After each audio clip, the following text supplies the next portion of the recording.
Sir, on behalf of Pune Management Association, Center of Excellence, Dr. Chinchorkar sir. Uh, on behalf of Pune Management Association, I extend my warm welcome to all the participants of this today evening's webinar. On behalf of all of you, I extend my warm welcome to Mr. Chandrasekhar Chincholkar, who would be sharing his valuable experience about the electric and the emerging technologies coming in that field. Let me talk something about Pune Management Association. I think most of you are aware about PMA. PMA is a very old organization, more than 45 years old organization. And we, through our 14 different verticals, right from HR to to marketing, we have divided our activities into 14 different verticals. And today's program, today's webinar is being arranged by one of the prominent verticals, emerging technologies, innovation and emerging technology, IET we call it. And yes, this is one of the, as I said, is prominent vertical which deliberates and disburses knowledge in the field of emerging technologies, whatever is going on in the field.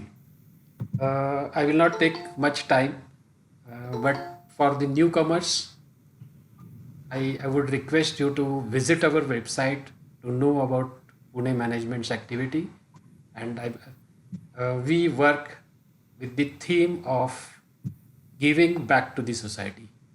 We call it as joy of giving back to the society. You might have observed that more than 125 senior professionals are working through these 14 verticals as volunteers because we are enjoying joy of giving back to the society. So I request you to visit our website, Pune Management website, and see what are the details. I will not take much time. I once again welcome Mr. Chandrasekhar. I also welcome the office bearers of Indira Institutes as well as Tech Forum. I think Mr. Rabde was supposed to come. I don't know if he has come, but all the members of Tech Forum. I can now hand it over back to. Yeah. So, thank you, Dr. Tupe, Dr. Satish, for giving me this opportunity to express my thoughts on this very important topic of, energy transition, electric mobility, and hydrogen economy.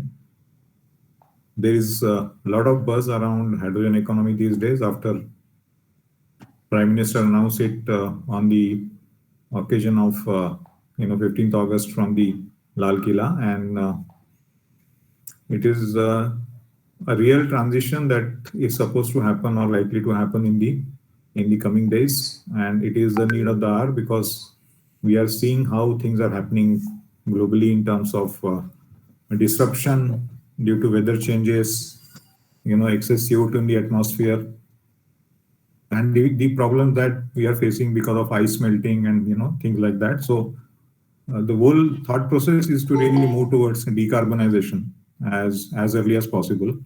So I've been doing some series lectures on various topics.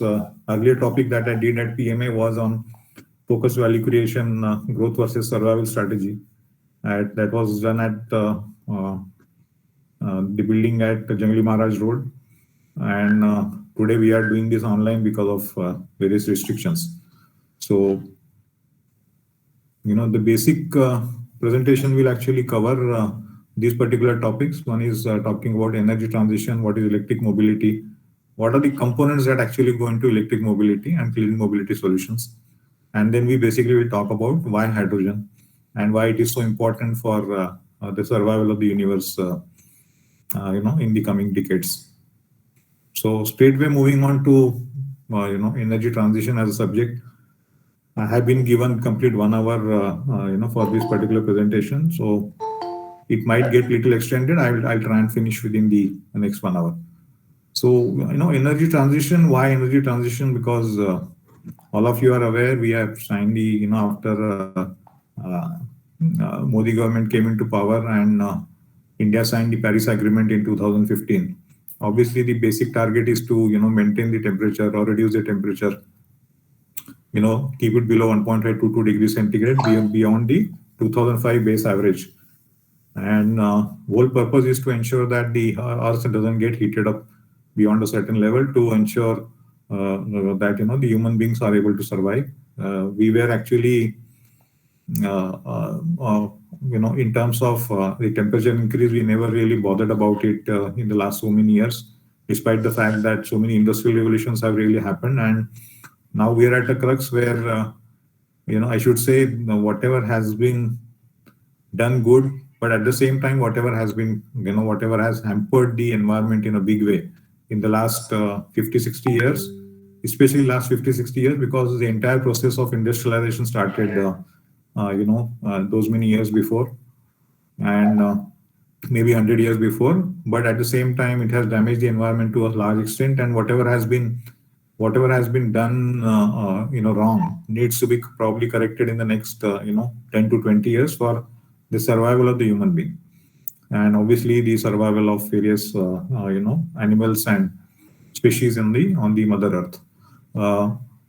What we are witnessing today, if you look at some of the videos that have been going around, is that all the animals will probably die by the year 2026. That was the latest video which has been doing it around.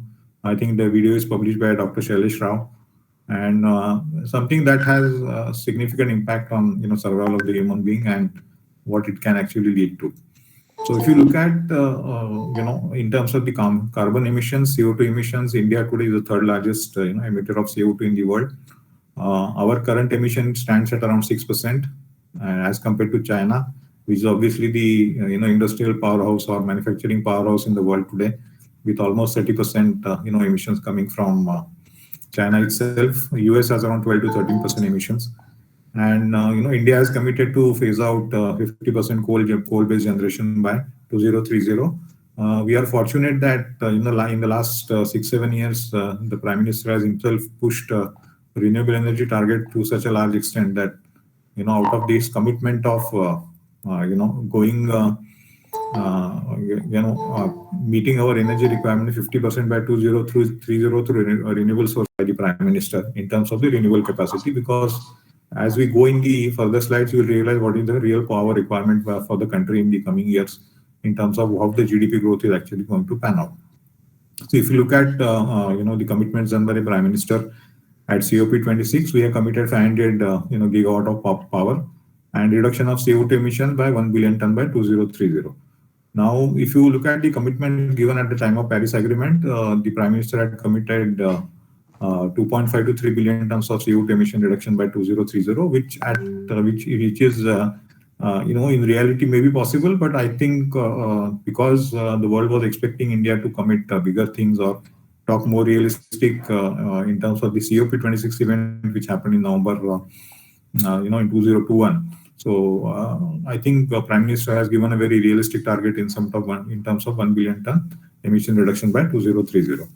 Other than this, we are also looking at increasing in forest cover up to 33%.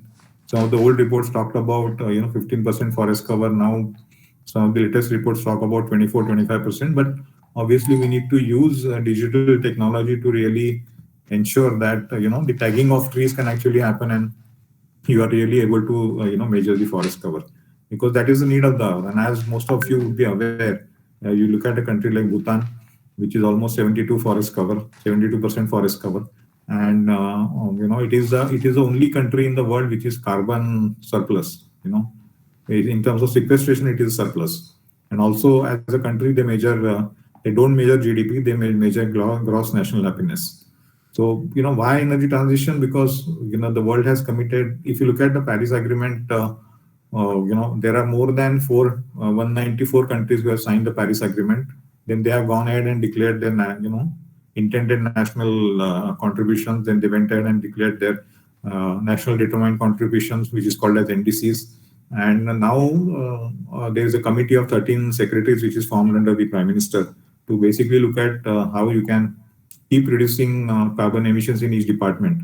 And these secretaries, I believe, meet every 6 months to really report what are the commitments given by the Prime Minister at the various forums, including Paris Agreement and the COP26, to really look at how this can be met in a big way.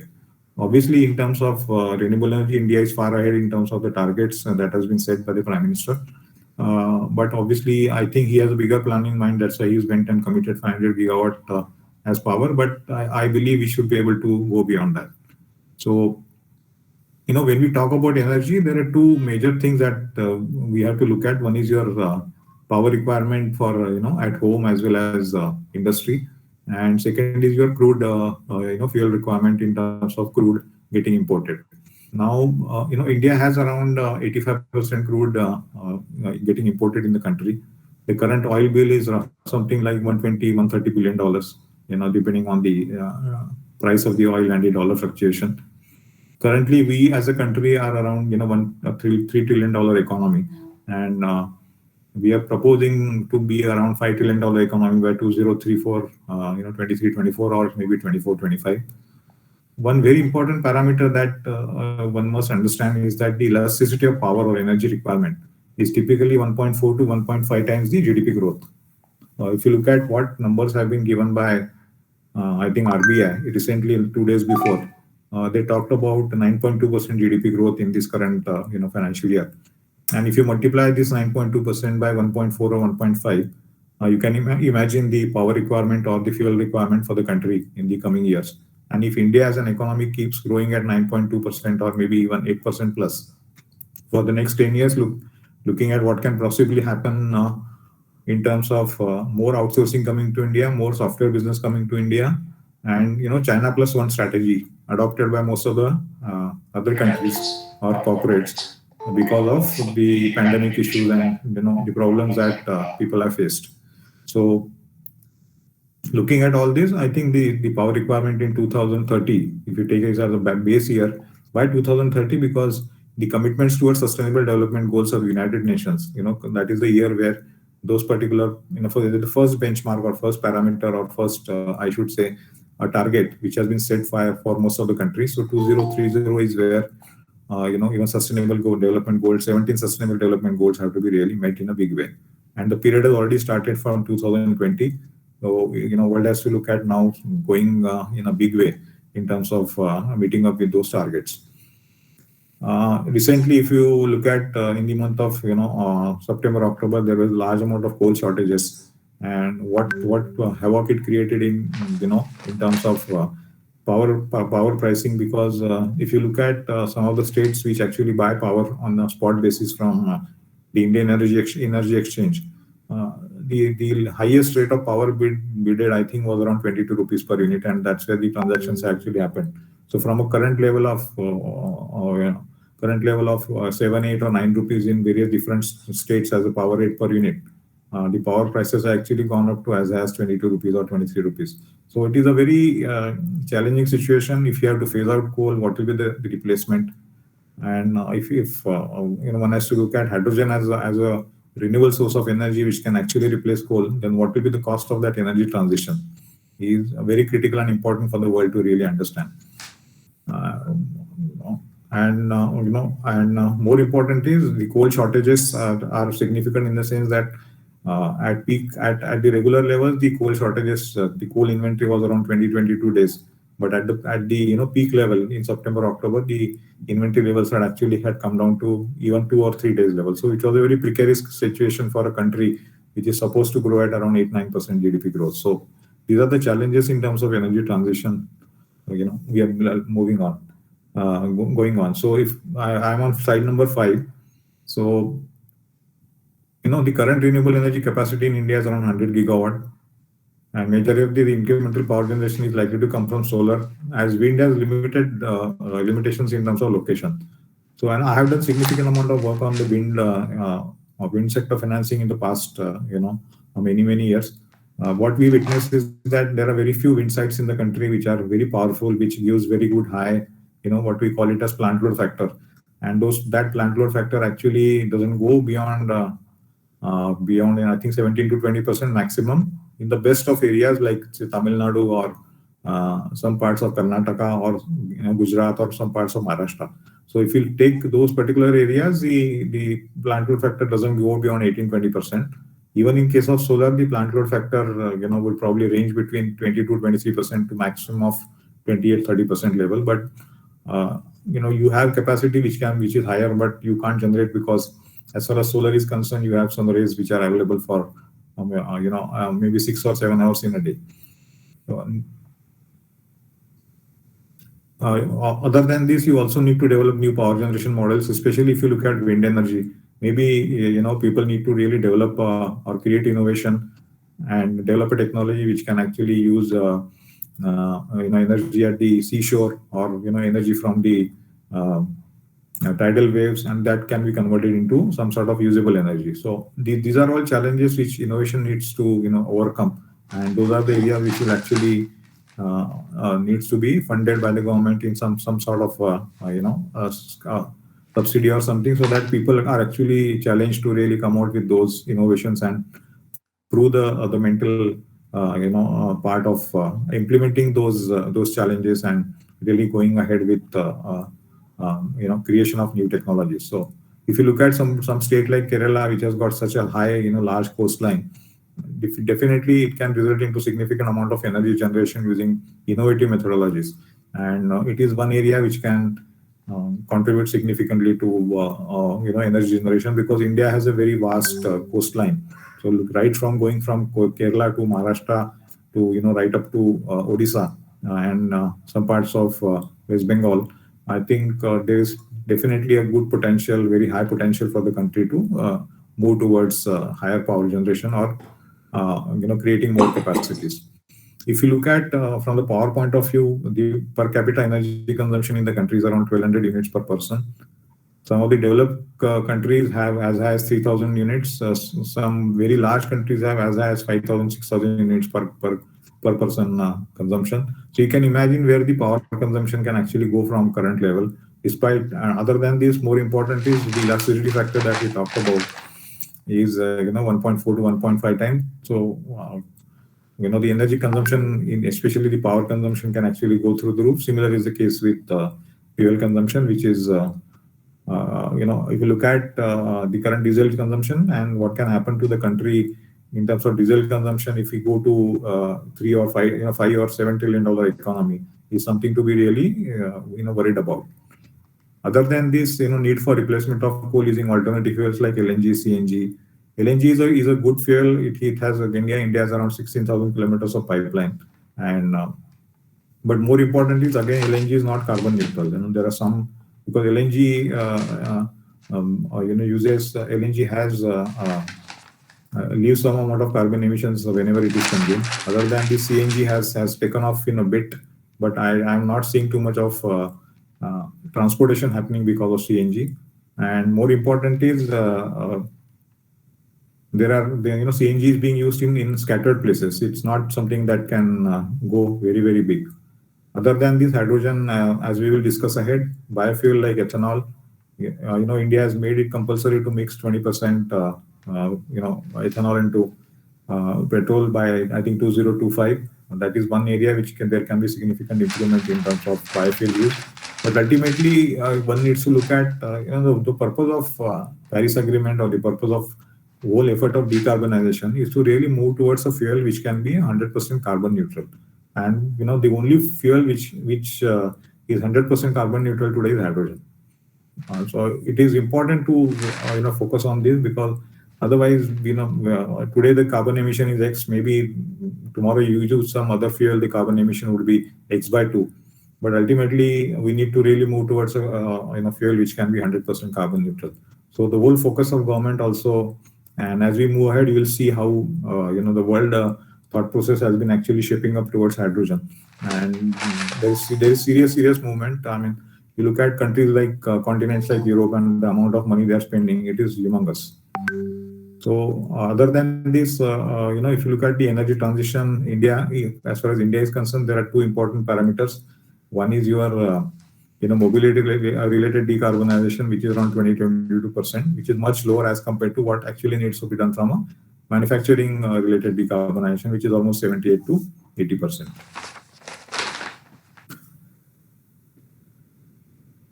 So, again, going ahead with the thought process of energy transition, what will be the oil consumption in the next 10 years? So, I know current diesel consumption from buses and trucks is around 40 million metric ton. Overall diesel consumption is around 85 million metric ton. If you look at the GDP reaching $10 trillion economy, what should be the diesel consumption? It will probably be in the range of 200 million metric tons. So you can imagine the kind of carbon emission that can actually happen if you use more fossil fuel. So it is next to impossible for us to keep using diesel as a fuel in the longer term. It's not going to help anybody. It is only going to degrade the atmosphere, degrade the environment, and is going to create more problems. Other than this, the power consumption will increase from 400 gigawatt now to maybe 850, 900 gigawatt. That is 900 gigawatt is my estimate by 2030. In reality, the number could be significantly higher at 1000 or 1100 also. Depending on how the situation emerges from outsourcing, China plus one strategy, and the phasing out of coal plants. So depending on that, the renewable numbers or the climate change, increase in income for the farmers, which the government has actually declared, and they said they want to double the farmers' income in the next 10-15 years. So how is it possible? There is one solution we have looked at, and that is one area which we feel can be very, very rewarding for the farmers in the coming years. So biomass-based renewable generation, other alternative technology is a real need for India. When you talk, as we move ahead, we will discuss about what are the technologies for production of hydrogen. But India has significant amount of biomass. It's not getting properly used in various states, and at times we looked at what happens in Delhi because of burning of parali in Punjab and the surrounding areas, and what level of pollution and problems it actually creates. So these are the challenges in terms of energy transition. So it's not easy. The world today is going through such a major change that this disruption in energy transition is something which will cause. Because why corporates need to really understand this, because tomorrow it may happen that you are paying today 8-9 rupees for power. Tomorrow you might, in this transition phase, you might in the initial years you might end up paying something which can be significantly higher. Maybe ultimately the price will come down, as we started with solar power at around 17-18 rupees per unit, and today it is down to 2-2.5 rupees per unit. But for that disruption to happen, it has taken 10, 12, 15 years also.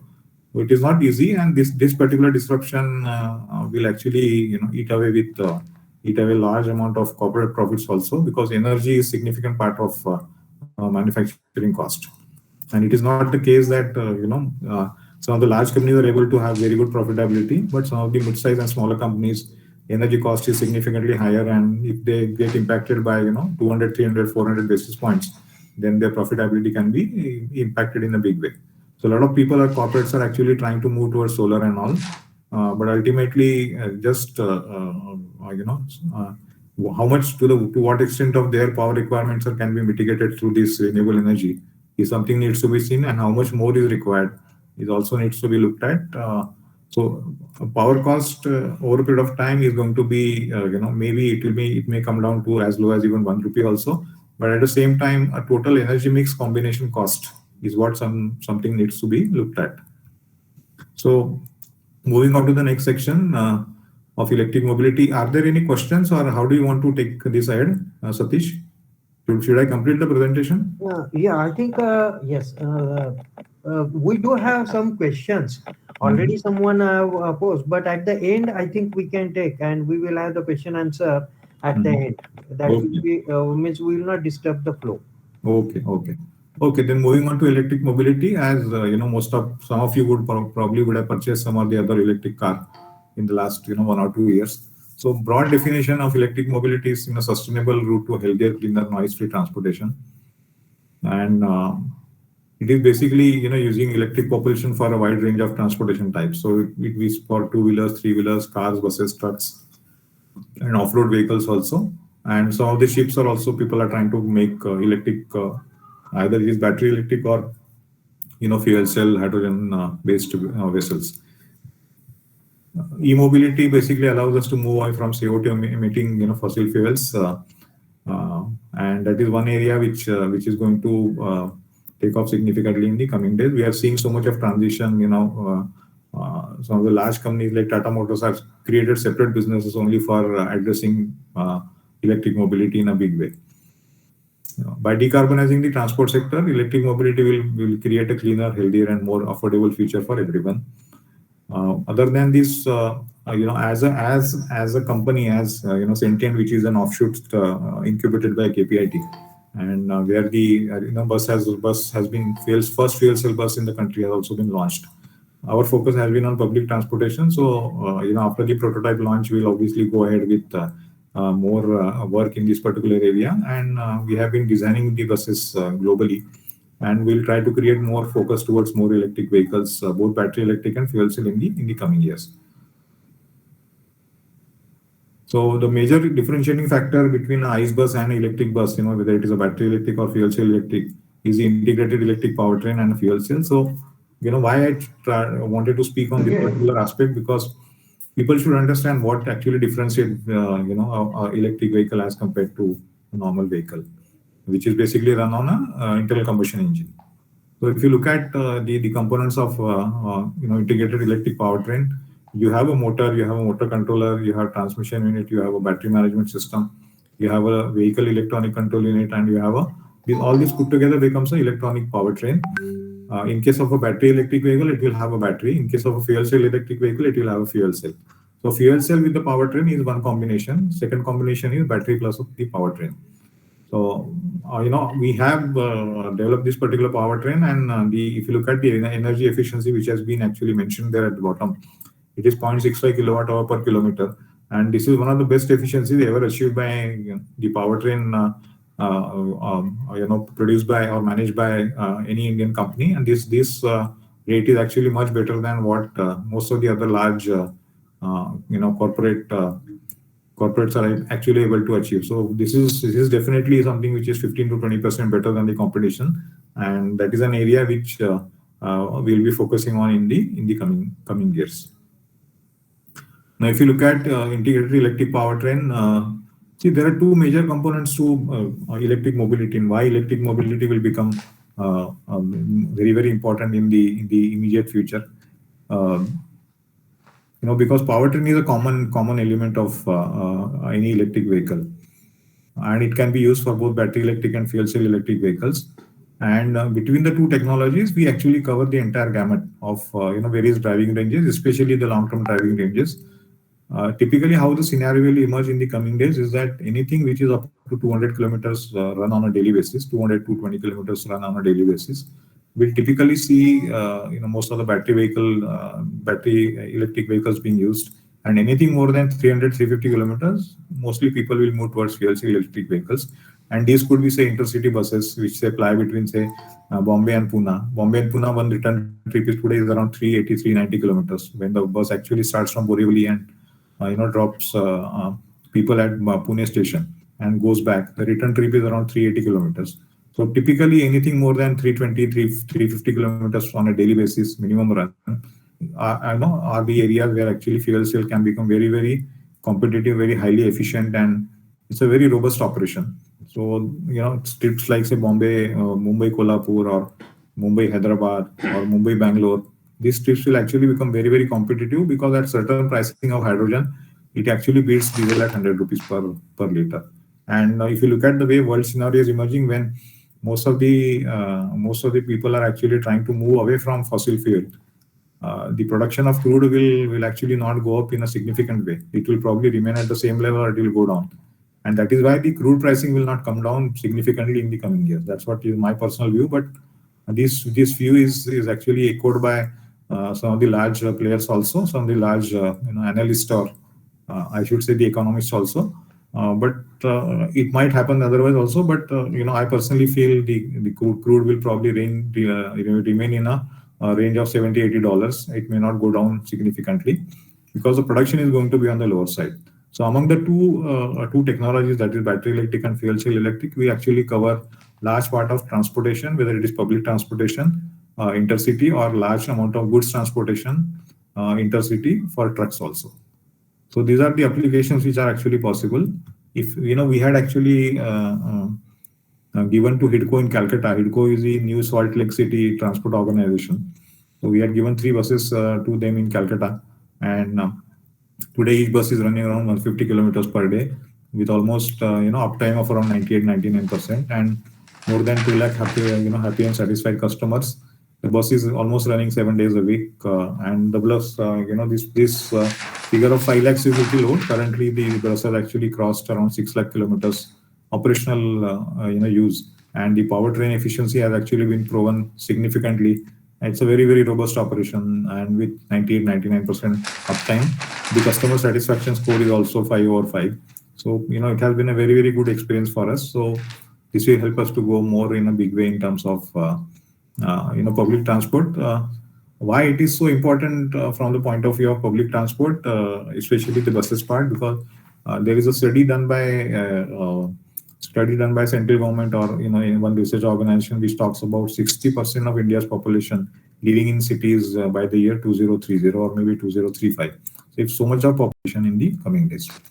Now coming to the sentient fuel cell which we have developed actually, and this is a ground up work. This is the first time ever in the country somebody has developed the fuel cell ground up, and we had spent almost 5 years of research doing all this, and the trial has been done successfully on fuel cell. So the bus is actually in a position to operate using hydrogen as a fuel.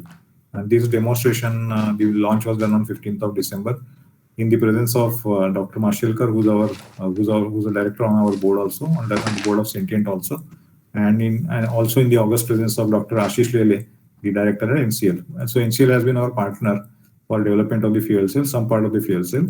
So we are very fortunate to have their support.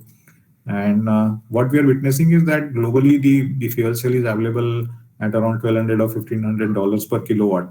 So at current level, we are significantly lower than that particular range. As the volume of production of fuel cell goes up, we are very sure that we'll be able to come to a targeted level which is below $400 in the years to come. Obviously, the number of buses or trucks on the road, the volume needs to go up, and that is one area which the government needs to push. If you look at the FAME 2 policy, that is faster adoption of automotive, faster adoption of forgetting the name.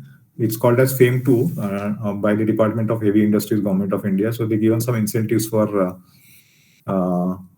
electric mobility, both for battery electric, and recently there was a PLI filed which actually gave clearance also to fuel cell vehicles, and they have actually directed the central government to give incentives for fuel cell vehicle also. So government is trying to support the initial policy. FAME 1 policy had actually given a support of 10,000 crores, and I think the same has been extended now, and government will keep supporting or giving incentives to electric mobility till the year 2024. So there is clarity in terms of the incentives being given. And if you look at the competency or the incremental cost of capital, because if you are say going ahead with a battery electric bus, the initial cost of the bus is definitely going to be much higher than a diesel bus, a 9-meter or a 12-meter diesel bus. Will probably cost you not more than 40-45 lakh, but obviously a battery electric bus will cost you something on the higher side. In the initial year, as the number of buses goes up or the volume goes up, there will be a significant amount of cost reduction which will happen over a period of time. So we see a payback which can actually happen between around 3 years. In some cases, it could be 4 years, but it all depends on what is the cost of capital, what is the cost of interest rate that you're looking at. So different scenarios will actually emerge, and but overall, looking at if you look at some of the people who might be driving electric vehicles, they'll probably realize and understand that the cost of the diesel cost of their operations, what was the diesel cost for their operation, as compared to that, what is the cost of electric vehicle they are currently paying on a per kilometer basis, will make them realize that this can, even though the initial cost is higher, the cost per kilometer can come down significantly, and obviously you can charge it at home, or if you have a society, then society has probably installed a charger or whatever, and then it makes it easier for you to not to go to petrol pumps also, and have the desired range for the vehicle that you are running. So moving on to hydrogen, use of hydrogen as a fuel. So the specific energy for hydrogen today is 33.3 kilowatt hour per kg, as compared to diesel, which is around 11.8. So the ratio of specific energy is almost 3 times. Then it is this hydrogen as a fuel is 100% carbon neutral, generated from, if it is generated from renewable sources, and potential to substitute conventional fossil fuel in the coming years. When used in fuel cells, the fuel cell actually operates at 50% efficiency currently. See, you can imagine a diesel engine set, which is, last so many years it is operating, maybe 50, 70 years, 80 years it is operating in the system. But the real energy of efficiency of the diesel engine is not more than 25%. As compared to that, today you have a fuel cell which is almost double in terms of the energy efficiency, and you have a specific energy which is almost 3 times.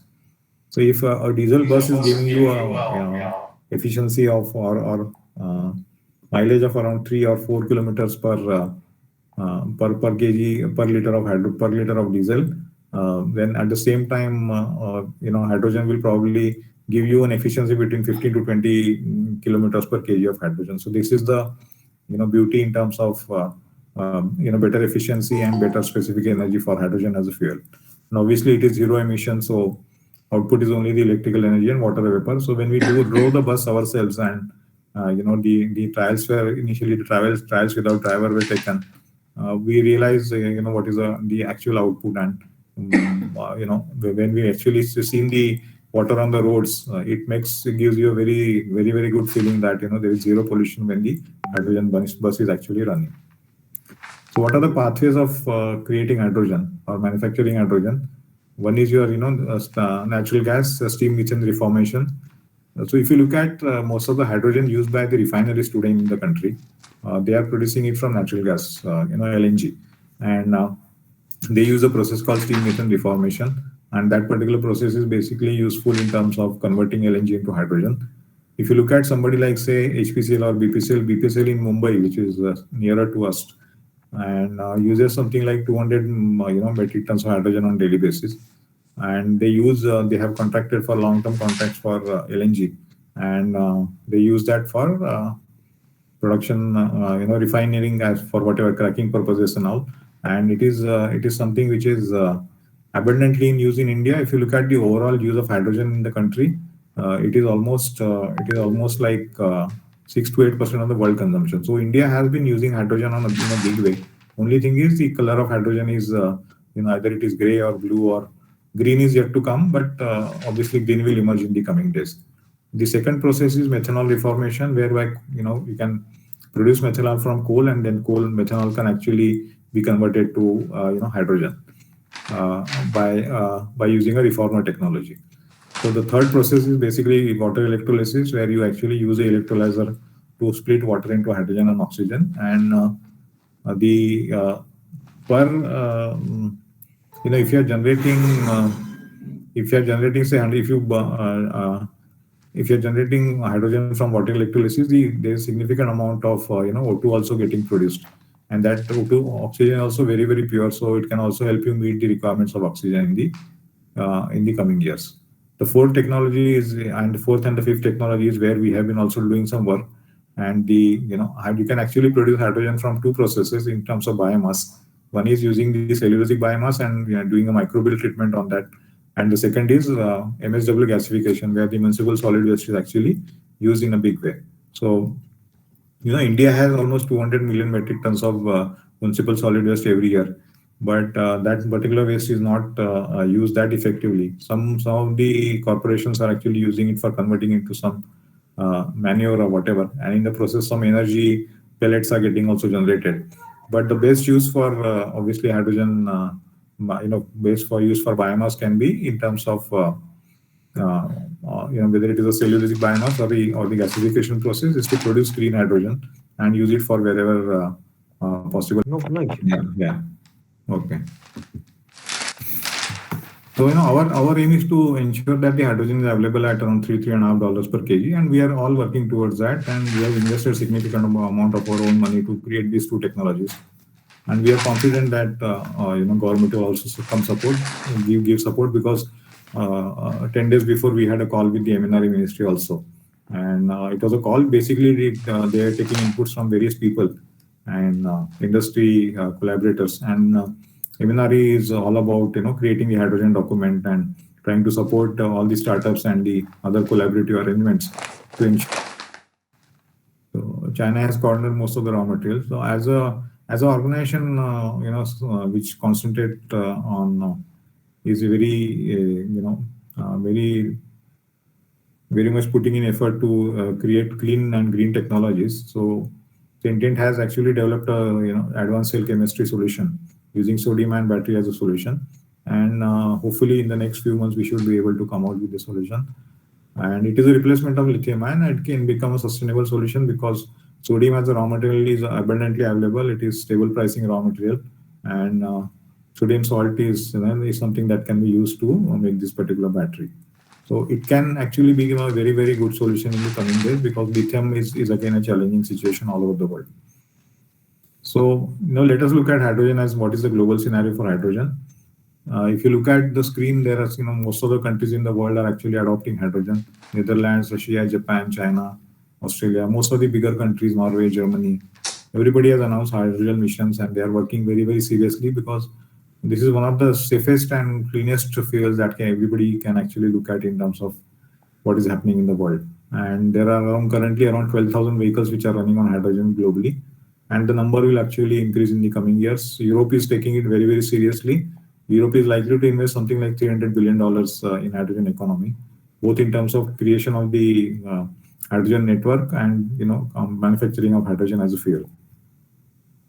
So if you look at the countries which are actually have hydrogen mission on the left-hand side, these are the countries which are having hydrogen mission.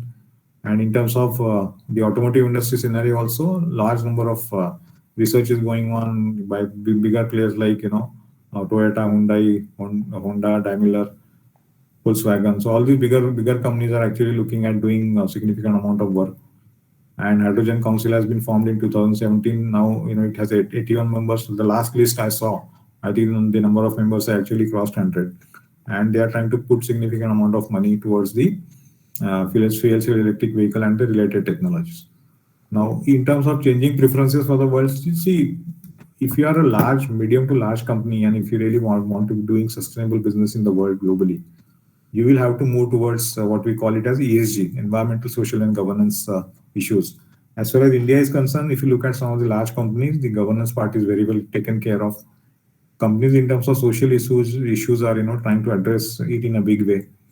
Some of the companies are doing it really right, but some companies really need to improve upon that. So social, I would say on a scale of 1 to 10, socially we are there. I will say 30-40% or 45%, but obviously we need to improve. Governance is pretty good, but in terms of environment as a factor, that is something which is significantly missing even today. If you look at Europe has talked about importing only green steel by 2025, after 2025.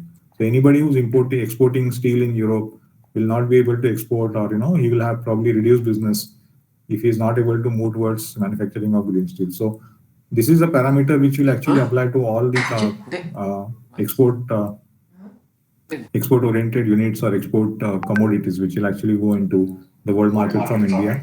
And obviously, people will look at if you look at the amount of money that is available for socially responsible businesses is almost $31 trillion now. And this money is actually likely to double in the next 2 years. And if you look at the entire process of energy transition, the amount of money that is required today is around $5 to $6 trillion every year for the next 20 years. So almost $100 to $120 is required for the entire energy transition to really happen. There are more than 450 large funds globally who are committed to Paris Agreement and climate change. So it is not easy for you to escape, keep doing business and not change to green economy or green power or green fuel and try to do green businesses in the coming days. If you don't do that, probably a large amount of investors will actually sell off. If just to tell you an example, Norges Bank, which is one of the largest funds globally, which is managing around $1 trillion, and Swiss Pension Fund, which manages around $2 trillion, they are completely divested out of all the oil and gas businesses. Even though Norges Bank, the entire money actually has been made from oil, because it is the investing arm of government of Norway. But at the same time, they have realized that whatever money they have made in the past so many years, they now really need to focus towards supporting clean and green businesses. Otherwise, the danger of earth getting heated up more, or danger of ice melting or environmental getting more worst from the current scenario. Contributing significantly towards the concept of ESG is BlackRock. BlackRock actually manages $7 trillion of money. And BlackRock CEO Larry Fink has actually written to all their investing company CEOs that if they are not serious about ESG as a concept, and they don't show progress on a year-to-year basis, BlackRock will probably sell off the shares in the coming years. So it is not easy to attract investment from global investors, because investors really worry about the green aspect, the ESG aspect, and these are the people who actually drive the market globally. So it is not easy for anybody to say, I will still manage business without being green or without following the parameters of ESG and still keep making profitability. People will just divest out of your businesses and walk away. So the relevance of hydrogen, obviously, highest amount of crude imports, 85%. So much of diesel consumption. India is the third largest polluter in the world. 10 out of the top 20 pollutant cities come from India. Transportation contributes almost 30% of the urban pollution. And also at the same time, we have 50% population which is dependent on agriculture. And with a farmer's income, with land holding which is less than 5 acres, and annual income which is in the range of 17 to 18,000 rupees per acre. So these are all scenarios which actually make you believe that biomass-based hydrogen generation can actually be a big boost to the rural economy. And distributed hydrogen generation is going to be of significant benefit to people or the economy and the industry also in the coming years. So how big can be hydrogen economy? I just taken one particular parameter of hydrogen, because to count or measure something on the manufacturing side is very, very difficult at this point of time. So 40 million tons of diesel being consumed by buses and trucks. If you replace that with hydrogen, it will require probably 8 million tons of hydrogen. And if you take a price of 250 to 300 rupees per kg of hydrogen, with right from cultivation of biomass to generation of hydrogen, and that hydrogen passing on to dispensers, and from dispensers it is being used by the vehicles. If you look at all that, this particular range of economy can be, obviously it is turned around 2 to 3 times, but obviously more value is added. It gives the government more taxes in terms of GST, and obviously more income tax in the coming years. So this can obviously be an economy which is 10 to 12 lakh crores. If you look at hydrogen per se, both mobility as well as manufacturing, and it results into complete energy transition to hydrogen, you can imagine the kind of economy in hydrogen we can have. So it is something which can contribute. I think if India is able to really become a big hydrogen hub, from export hub, I think it can probably add anything between 25 to 50 lakh crores of economy, and you can imagine the kind of number of jobs it can generate and opportunity it can create for Indian economy. So, use of the hydrogen for decarbonization of steel, other metals, and cement. And obviously, we know that cement and steel are the most polluting industries in the country today. So, if all these guys are under tremendous, because of our discussions with various people at various levels in the industry, we realize, how people are getting very, very serious about decarbonization of every process in manufacturing, at the same time, decarbonization of entire transportation. So this is something which is very, very critical and important for the country. This is the first vehicle we run, actually, Mahindra Verito car we converted into a fuel cell car, and we used in CSIR. This was the first trial we did, and the second trial we did for the bus. This was the bus which actually was launched on 15th of December. On the right hand side is our director and our mentor and guide, Dr. Mashelkar. Center is our chairman, Mr. Ravi Pandit. And on the left hand side is Dr. Ashish Lele from NCL. So this bus we launched on 15th of December. Then what is the potential impact? So, hydrogen has a potential impact. You can imagine fossil fuel imports can actually come down by 40%. It obviously has a large impact on lives of millions of farmers if it can be produced from biomass. It can create large number of jobs. And every ton of hydrogen generated from biomass can reduce carbon emissions to a very, very large extent. And obviously at full scale, if you look at 12 lakh crore of economy, at current GDP size of 2 crores, 12 lakh crores actually becomes 6% of the GDP. So there is significant impact it can actually create in terms of how it can contribute to the economy. And the CO2 emissions can actually contribute to 30% of India's COP commitments, which the Prime Minister has actually given by for to be achieved by 2030. Now we done work on in terms of how do we measure hydrogen economy and map it on sustainable development goals. So when you look at because of it is everything can be a green, it can be a good health and well-being. It can help us support that. It can help us in affordable and clean energy. Obviously, decent work and economic growth, industry, innovation and infrastructure, sustainable cities and communities, sustainable consumption and production, climate action, and obviously nothing can happen without partnerships. So partnership is a very important factor. The green ones are the direct impacts. Indirect impacts can be the side ones, the purple ones, and obviously this can become a significant factor in terms of about of a particular thought process in terms of why energy transition, electric mobility, and hydrogen economy is so important for India, and how it can benefit the country overall in the coming years. So I would like to stop here, and if there are any questions, I can very well take them. Thank you very much, Chandrasekhar ji. It was absolutely informative, and most of the questions which people have posted in the chat box, I think you answered during your flow. Still, certain questions are there. I wanted to raise one after another. So, Yeah. Mr. Nikhil, he has asked, what is about the material production required for these EV batteries in India?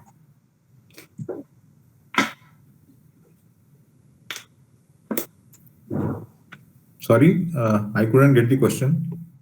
Okay, I will repeat. Mr. Nikhil has asked, Uh-huh. what is the status of the material production required for the EV batteries in India? It is very important to understand that India doesn't have lithium, right? And everybody is talking about lithium-ion batteries. Perfect.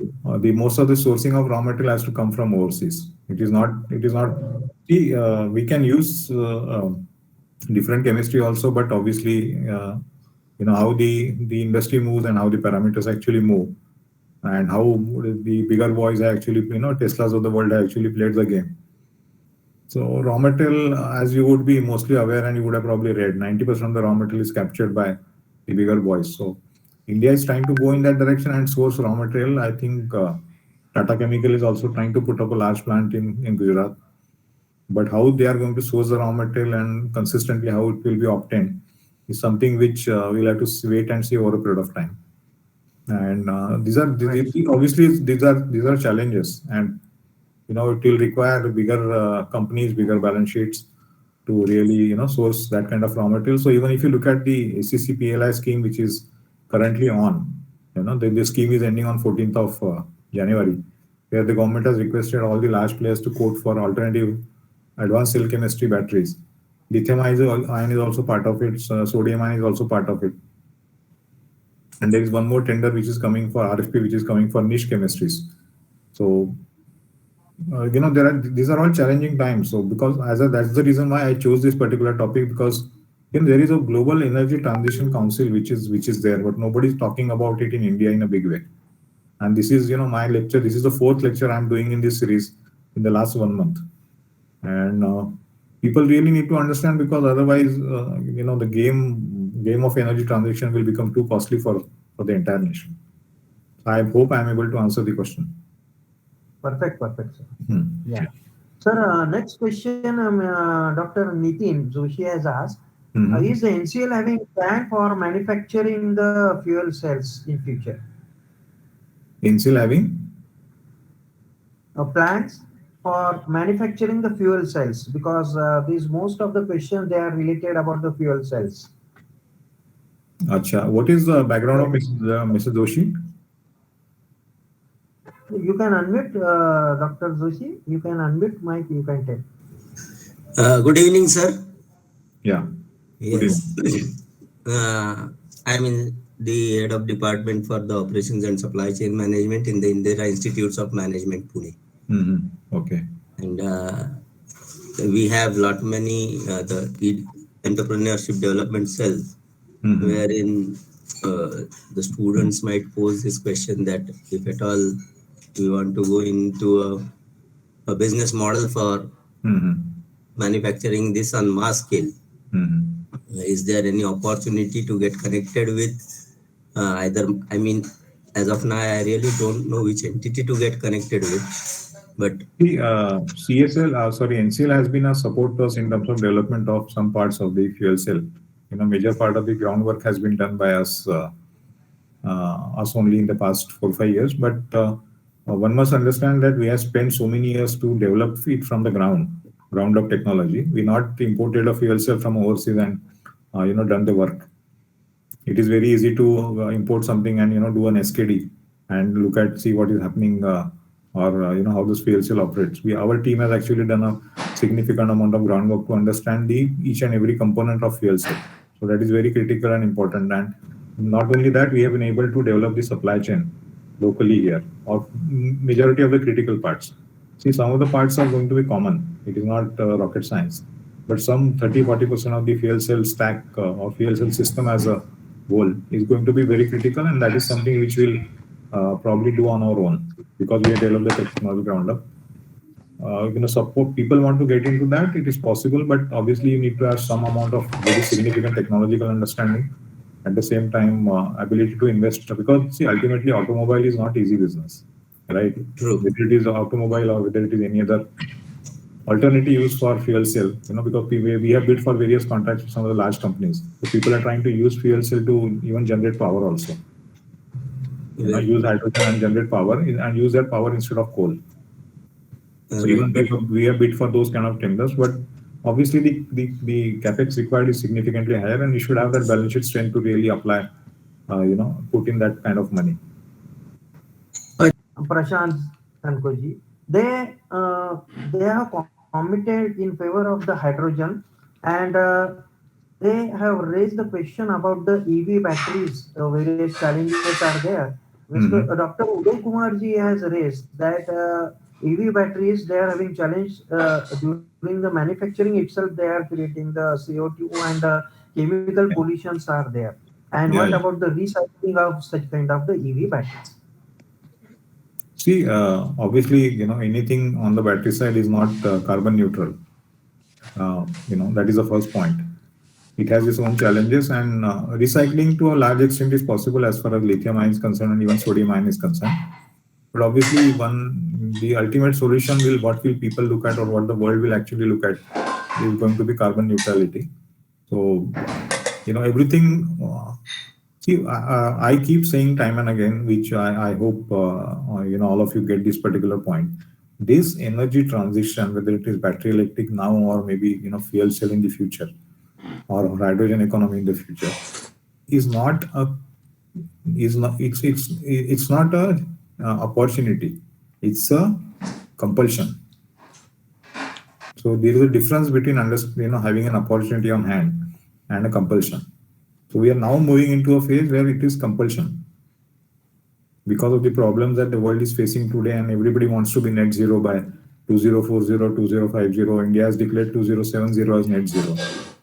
So if you look at all the challenges of CO2 emissions, this transition is going to be completely, it is going to be a forced, transition. It is not going to be an opportunity that, yes, I know if I have money, I will go in for hydrogen fuel cell or something like that. But it is that push that is required. So challenges will remain, and obviously it also depends on how sustainable you can create a supply chain. Lithium tomorrow, if the price becomes 2,000 rupees a kg, currently I believe it is 900 or 1,000 rupees a kg, but tomorrow it becomes 2,000 rupees a kg, because in any battery electric vehicle, 40-50% of the cost actually only comes from the battery. But buses, we are seeing the cost of battery is almost 40-45% of the vehicle cost. So challenging scenarios are going to be there. So one needs to really look into what can be done in a sustainable way. I think that is the ultimate solution. And are any companies? One second. Uday Kumar from here, sir. Thank you very much for your answer, sir. Really, the only point for us is safety of the electric vehicle as well as a hydrogen vehicle. So hydrogen, when it leaks out, that the LEL 4%, it may form an explosive mixer, even the flame is invisible. The same way, in the battery, even small mobile battery, when it explodes, you know the harm that is to the human. How it is going to be protected for such kind of batteries? And you told very exactly the cost of the battery replacement. And not only cost of the battery replacement, the electric vehicle is going to have, you have shown the components, all are electronics. And the electronics, failure of electronics is more vulnerable than the mechanical No. components. Am I correct, sir? No, Mr. Uday Kumar, Yes, sir. electronic vehicles doesn't require any maintenance. It is the best. Most of the electric car, see, your TV runs in the house for 20 years without any problem, right? Yes, sir. So most of the electronic components doesn't have many challenges.